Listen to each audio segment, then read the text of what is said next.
If you love liberty, declare your independence by signing the Shire Society Declaration at shiresociety.com. Services. I am here to speak in opposition to this bill relative to smoking on private property. The proposed bill seeks, as you can see, to weaken public health protection measures that are contained in RSA 155 and to allow smoking in places such as grocery stores, smoking restaurants, smoking cocktail lounges. This would effectively reverse 10 years of protection from secondhand smoke in places where workers, adults, and child patrons conduct their business and receive services. This would have an impact on the community's health and increase the possibility of safety concerns, even from unintended fires from combustible material. 10 years ago, as a result of public pressure, RSA 155 was amended to include prohibiting smoking in restaurants and cocktail lounges. Pursuant to this bill, the department is also charged with the enforcement of the Indoor Smoking Act and is currently doing so at no cost to the public. To date, the department has provided over 10 years of technical assistance to residents and to business owners relative to the health and economic benefits of maintaining a tobacco-free environment for their patrons and for their employees. The department is responsible for logging and responding to complaints, providing technical assistance, and simply ensuring that the administrative rules are followed. The scientific, there really is no argument about the science of the effect of secondhand smoke. I mean, I think it is clear, it is irrefutable, and there is a link between non-smoking employees consistently exposed to secondhand smoke and lung cancer. We look back over 25 years ago, the way that we first learned about this was around flight attendants on airplanes. And that's where we started looking at the impact. So flight attendants working on airplanes had a higher rate of lung cancer because of the smoking within that contained environment. Numerous studies have been published on the subject and also about increased revenue of restaurant and cocktail lounges when you enforce smoking bans.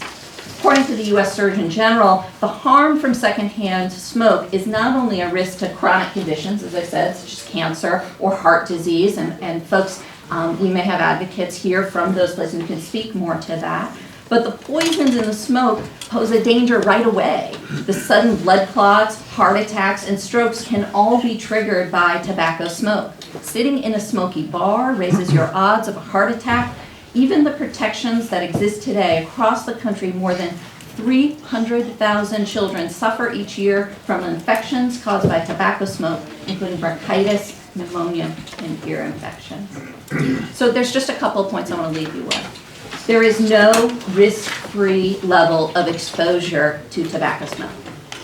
Inhaling the complex chemical mixture of combustive compounds in tobacco smoke causes adverse health outcomes, particularly cancer and cardiovascular and pulmonary diseases through mechanisms that include DNA damage, inflammation, and oxidative stress. Through multiple defined mechanisms, the risk and severity of many adverse health outcomes caused by smoking are directly related to the duration and level of exposure to tobacco smoke. And again, I'd ask you to think about those employees who are working in environments that may have that. Low levels of exposure, including exposure to secondhand tobacco smoke, lead to a rapid and sharp increase in dysfunction, which are implicated in acute cardiovascular events and thrombosis. I mean, those are all just fancy words to say it is harmful to your health.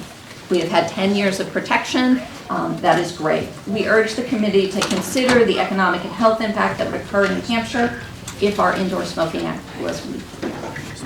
Thank you. Thank you very much for coming in. Sure. Thank you. Chair will call on Brian Fellers, who is for the bill. Good afternoon.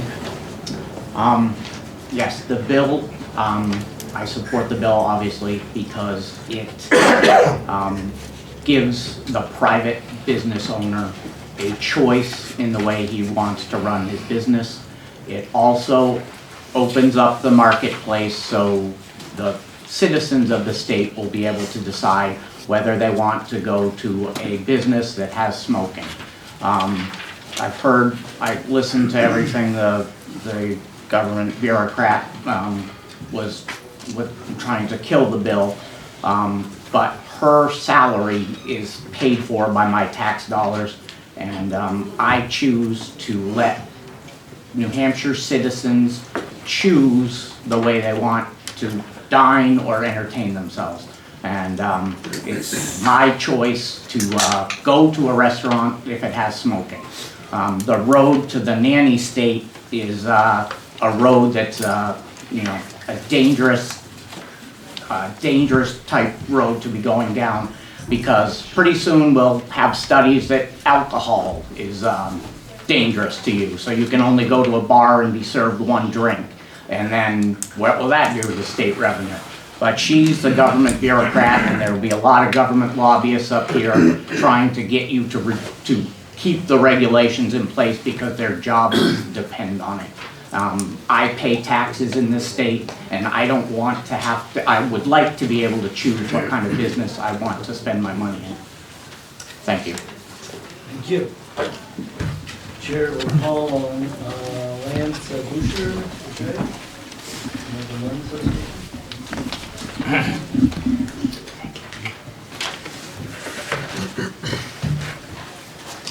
Good afternoon, Chairman Hunt and members of the committee. My name is Lance Bushy, and I'm the Director of Public Policy for the American Lung Association in New Hampshire, and we're here today to speak in opposition to HB 279. For more than 40 years, our organization has fought to assure that the air we breathe does not cause or worsen lung disease. During that time period, the evidence of secondhand smoke damage has steadily mounted. Today, the health hazards of exposure to secondhand smoke have been widely acknowledged by the U.S. Surgeon General, the Center for Disease Control, the EPA, Environmental Protection Agency, every health organization in the United States and the world. The proposal before you would roll back the clock to a time of ignorance about the dangers of secondhand smoke. Secondhand smoke is a Class A carcinogen, a cause of cancer for which there is no known safe level of exposure. These laws also make it possible for tens of thousands of New Hampshire residents with asthma and other lung disease to access restaurants, grocery stores, and other businesses without the fear that their breathing could be immediately affected. Simply owning a business does not free you of the responsibility of providing a safe and healthy environment for your customers and your employee. The public has a right to expect a safe and healthy environment, and those who own a restaurant, for example, must meet a variety of health and safety codes to assure that food is safe and their facility is not hazardous. Exposure to secondhand smoke is simply one more health hazard that cannot be allowed back into public places. The good news is that removing this hazard costs the business nothing. A 2013 study showed that smoke-free laws did not have an adverse economic impact on restaurants or bars, and in fact, they have yielded positive economic growth in some areas. While there is still some progress to be made, New Hampshire's smoke-free laws are working well, and they're very popular with the public. This is not a time to dismiss the science and roll back these important public health protections. Thank you. Chair will call on Dennis Gillard. Thank you, Mr. Chair, members of the committee. I'll be brief. Brief personal story. When I was very, very young, one of the first things I remember was my grandfather dying of emphysema. It was an older generation. He fought in World War I, if you can believe that. I had a very old father. I remember him removing his oxygen to light up a cigarette, and how deeply that impacted me, I cannot tell you. My own mother, a few years ago, was diagnosed with brain cancer, which we presume to be a result of her smoking. Nobody here is saying that smoking is good. Nobody here is asking you to vote on whether people will smoke. Nobody here is asking you whether you will vote on whether smoking is good, whether it is safe, whether people should smoke, whether people will stop smoking. None of those things are on the table. What is on the table is to continue a process by which people who choose to smoke and do so on private property, in their private business, inviting only those people who are well aware of the nature of the business, will have men with guns strapped to their hips threaten them physically, potentially violently, should this behavior continue. That is the one tool that you have at your disposal. That is therefore the one thing you are being asked to vote on. Will you or will you not continue to send armed men to stop this from happening? You know, I remember before we passed a smoking ban in this state, I remember going grocery shopping, and I struggle to recall the instances where I was choking while I picked out my produce because of all the smoking going on. It wasn't there. I do recall there being bars and restaurants I would not frequent. I certainly would not take my children. I do recall some of those. I really liked the food, but I didn't go there. Kind of sucks to be me. There you go. I had a quick look at the most dangerous, because I think one of the things that gets the most traction on this issue is the workers, the people who did not choose to involve themselves in secondhand smoke. I took a quick look just now at the most dangerous jobs in America. They're logging, farming, fishing, and roofing.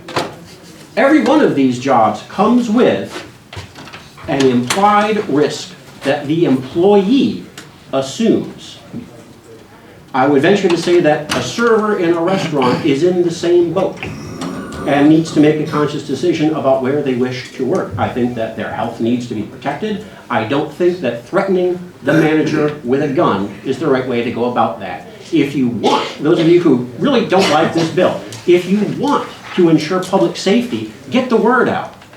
Make it clear to the kids. Start this activity, you'll get addicted and you'll die. Make it clear to the parents. Put your kids in contact with this smoke. They're going to be very seriously impacted. Do it by education, not by threats. Thank you. Thank you very much. Chair will call on Nancy Vaughn.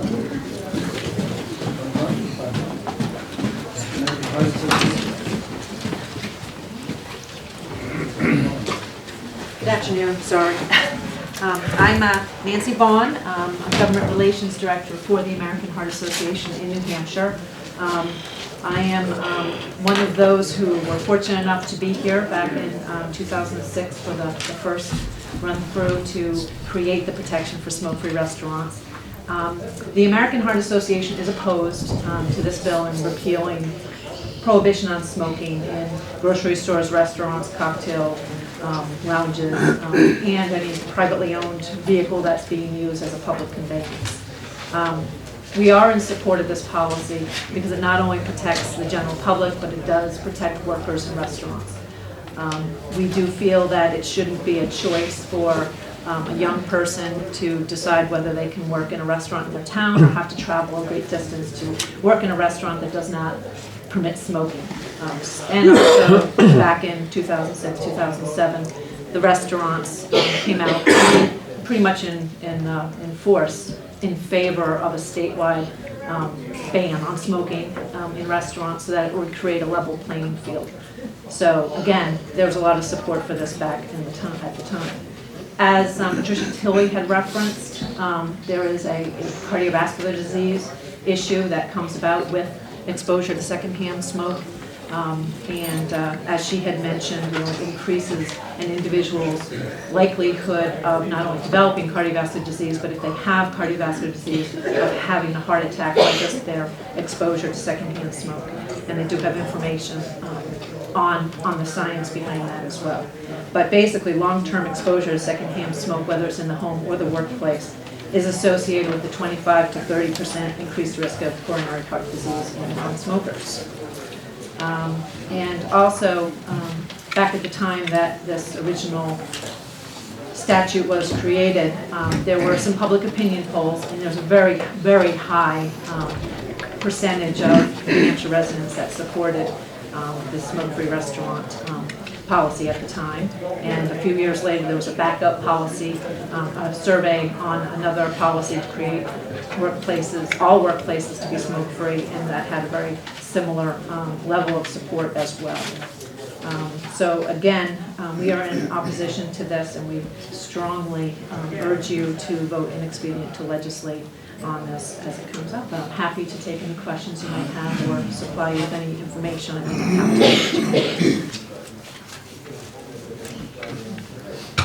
Thank you very much for your testimony. Thank you. And I also do have written testimony, which I will pass it. Great, thank you. So thank you again very much. Chair will call on Suzanne Tensky, also in opposition to the bill. Good afternoon. Thank you, Chairman Hunt and representatives. I am Suzanne Tansky. I am a practicing pediatrician, not a bureaucrat, but a person who sees real children. And I'm here on behalf of the New Hampshire Pediatric Society as well as the Children's Hospital at Dartmouth. We are in strong, vehement opposition to this bill. And much has already been said. Patricia, thank you for those excellent comments. Those were scientifically very valid, so I'm not going to be redundant because my colleagues from the Health Department as well as American Heart Association and American Lung Association have really told you the science already. The science is clear. Secondhand smoke is extremely harmful, and in low doses it's harmful. And there are increased cardiac events after short-term exposures, incidental exposures. The science is very clear.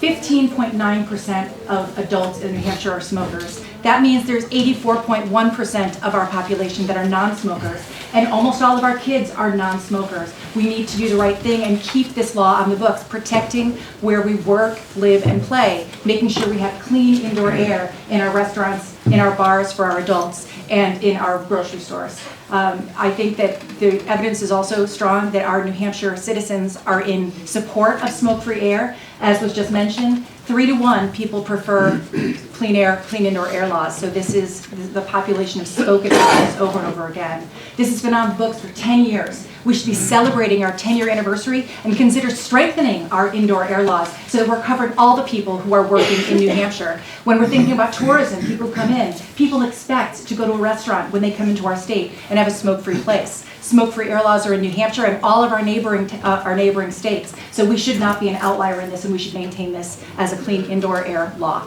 Thank you very much. And I'm willing to take questions if anybody's interested. We're all set? Thank you. Chair will call on Mike Rollo, of the American Cancer Society, in opposition to the bill, and has written testimony. Yes, I do, Mr. Chairman. Thank you. In the interest of time, I'll get through my intro while I'm asking about. Thank you, Mr. Chairman. My name is Mike Rollo. I'm the Director of Government Relations for the American Cancer Society. Cancer Action Network, we are the non-partisan advocacy affiliate of the American Cancer Society. And we are in a strong opposition to this bill, as you might imagine, for all the reasons that were already stated. I was here for the agency presentation, so I will heed your words, Mr. Chairman, and not go on very long. But I grew up in this state. I didn't just come here. I remember growing up, going with my father and mother, grocery shopping at Pick and Pay in Portsmouth. My father would sit on the bench with all the other fathers in the front of the supermarket, smoking his Pall Malls, and us little dutiful children would follow along behind my mother while she pushed the cart and got groceries. So people used to smoke in grocery stores in New Hampshire at one time. It was found to be not desirable, and people stopped doing it slowly, but we used to smoke in restaurants and bars. This bill, as you mentioned, Mr. Chairman, is all about protecting workers and consumers in these enclosed spaces. It's already been stated, and it can't be stated enough. There is no safe level of exposure to secondhand smoke. If you'd like to know some of the cancers that are caused by secondhand smoke, lung, larynx, pharynx, bladder, breast, nasal sinuses, stomach, rectum, and brain.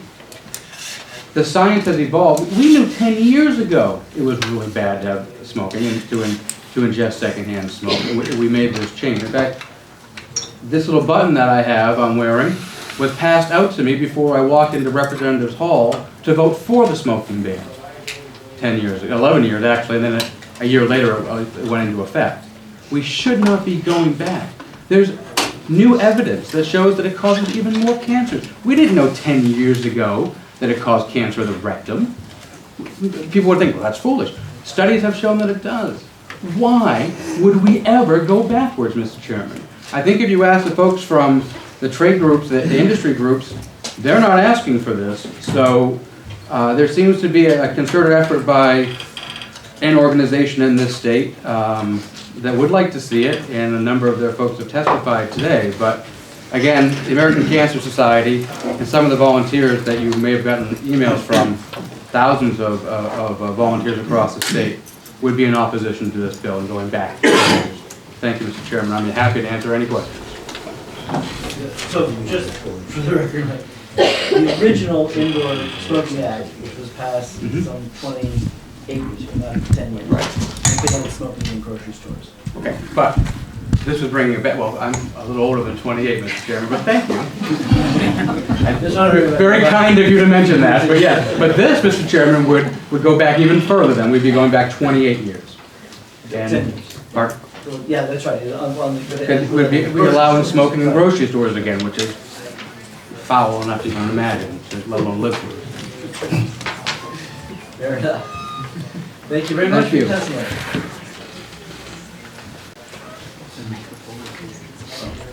The chair will call on Ian Freeman from the Hampshire Liberty Party. Support the bill. Hello there. Thanks for listening. I'm Ian Freeman from Keene. I don't smoke. I'm not interested in being a smoker, but what I am interested in is individual rights and property rights. And ultimately, that's what this all comes down to. You can look at all the statistics you want. You can look at all the popularity polls that you want. We know that smoking is not popular. You guys, I don't think, should be here to do what's popular. You should be here to do what's right for people's rights to their property. And a business, even though it may be open to the public, is still a private establishment. And the business owner or owners should be the ones who make the decisions for whatever the policy should be there. So please, get out of people's business. Thank you. Yeah. I have one more card left. Kim Coronis from New Hampshire.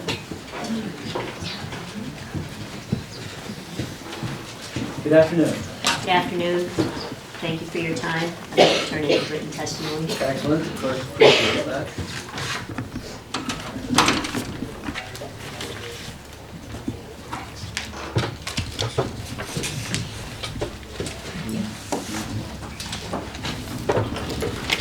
Chairman Hunt and representatives of the committee, my name is Kim Coronis. I am a program manager at Breed, New Hampshire, and I'm not going to go over everything you've already heard. We are in opposition to the bill. I don't want to restate all the facts and the individual statements that you've heard already. So I just want to say that on behalf of our constituents and our volunteers, we are opposed to House Bill 79.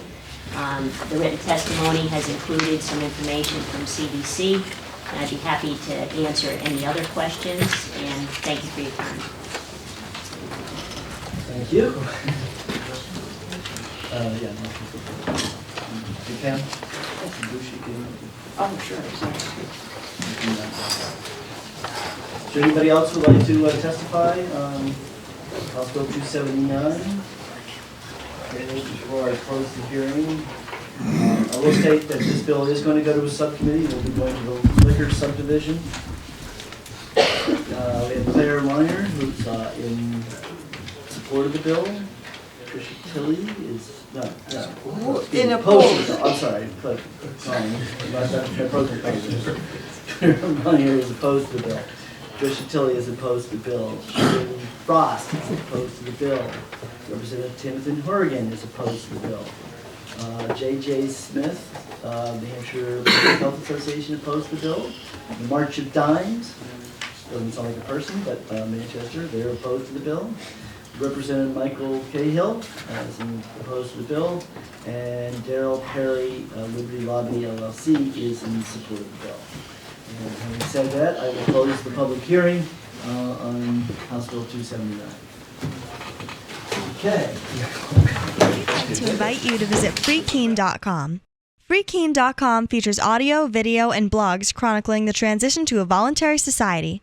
Freekeene.com also has comments and discussion forums so you can be heard. Freekeene.com. I should be in Keene, New Hampshire with the Free Staters.